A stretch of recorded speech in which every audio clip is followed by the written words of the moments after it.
Now, I've been playing Final Fantasy XIV, potentially at its worst that it's been. Now, I've been watching quite a few videos on the critiques of Final Fantasy XIV, and most of those players are people who've already beaten the game and are on endgame content type of stuff. And they have every right to complain, as they're the people, still playing the game even after they've beaten everything and want to get all like the nice gear and the new stuff. So I do genuinely believe that their criticisms are valid, but personally, I'm not so much caught up with the MSQ, and I'm about to kind of go into mid potentially with Dawn Trail. I still have to play it to figure it out for myself.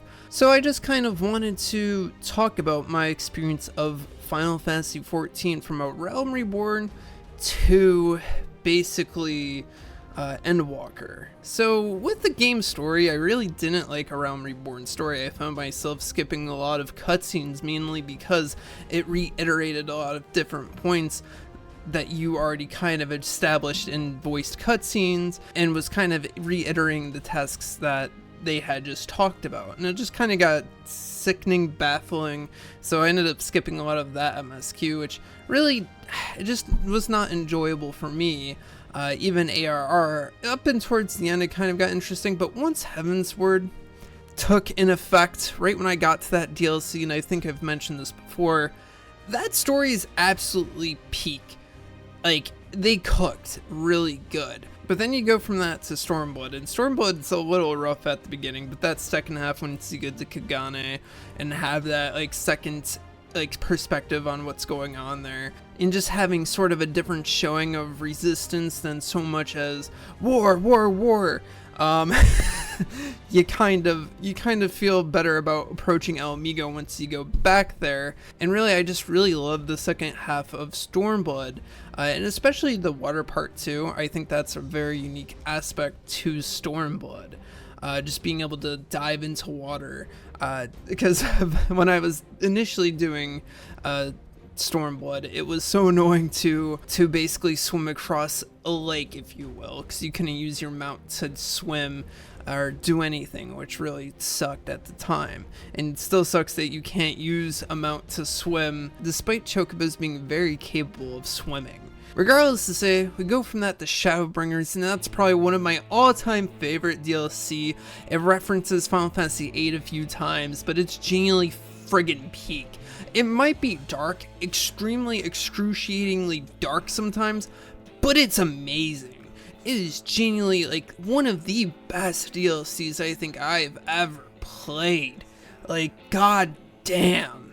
And then you go from that to Endwalker to tie everything together, and just somehow you don't even expect them to like tie in your character in some way to past characters, but they do, and it's just friggin' peak. It's genuinely the best piece of friggin' like Final Fantasy XIV has turned into, it's okay, to being one of my favorite Final Fantasy games, and that's second to Final Fantasy VII Rebirth, original Final Fantasy VII, and then you have Final Fantasy X.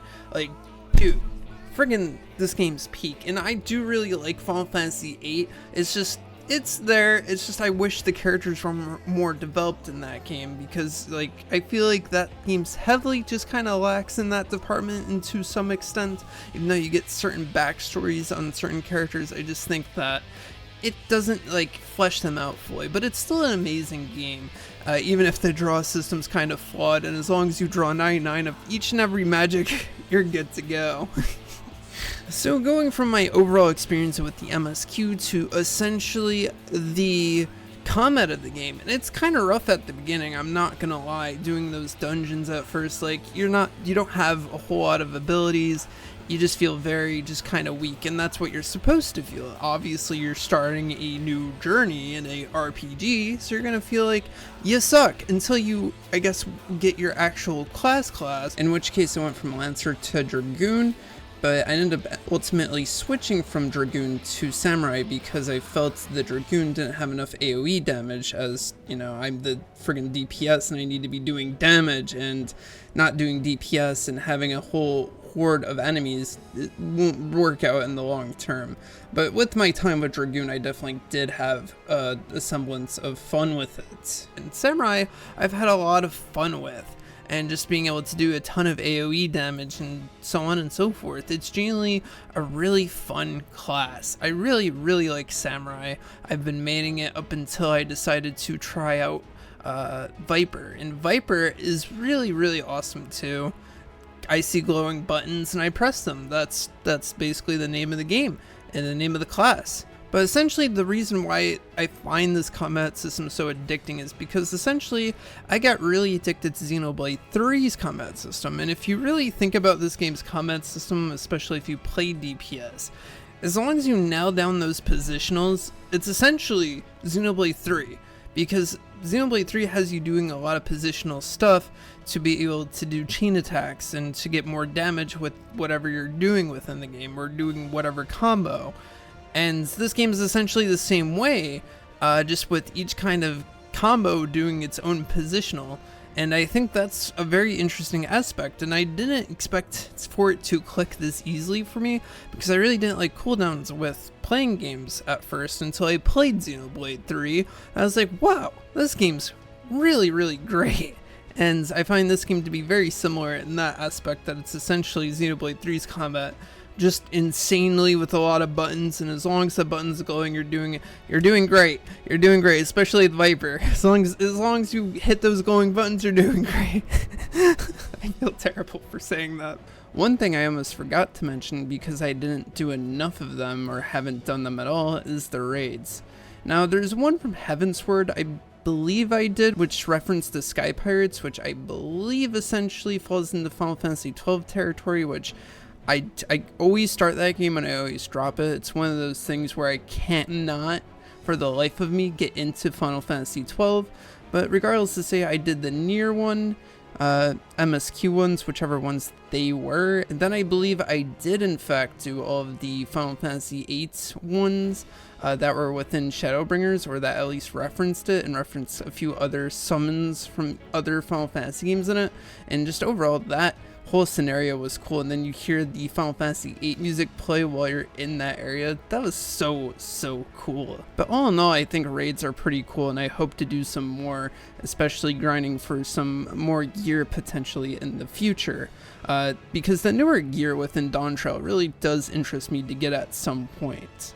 And then the other side of the aspect of this game, and I didn't necessarily expect to kind of fall into, and that is the social aspect of this game.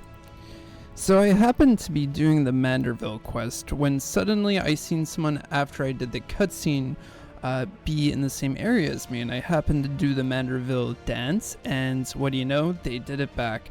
I was in Limsa and a few other places trying to get other people to do it, and no one else was doing it. So finally, they were doing the Manderville dance. I essentially added them after the encounter.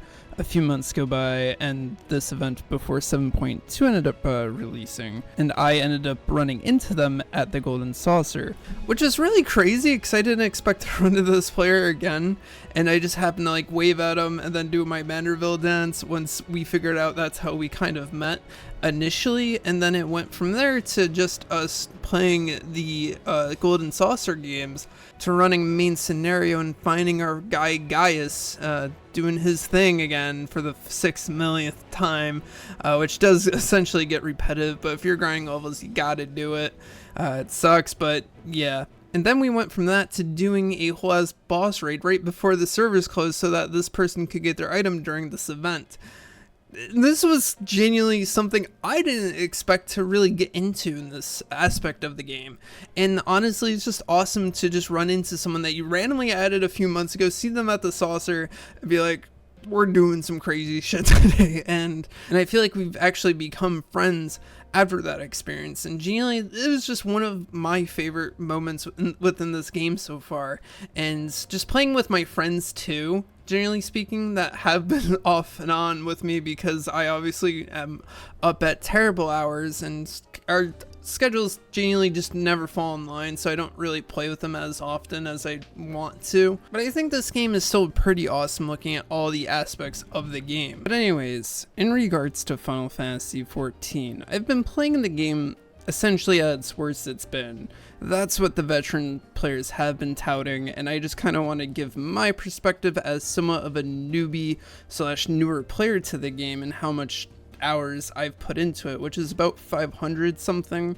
I know it's probably leading more towards 600 now, but with 500 hours, like, I think I am definitely getting my money's worth with the subscriptions, with the MSQ alone, because this is one of the best stories I've ever played, albeit a bit easy, and it's definitely a bit easy to level up, especially if you get a pre-order bonus, like I did from Dawn Trial, and I wasn't even close to Dawn Trial at the time.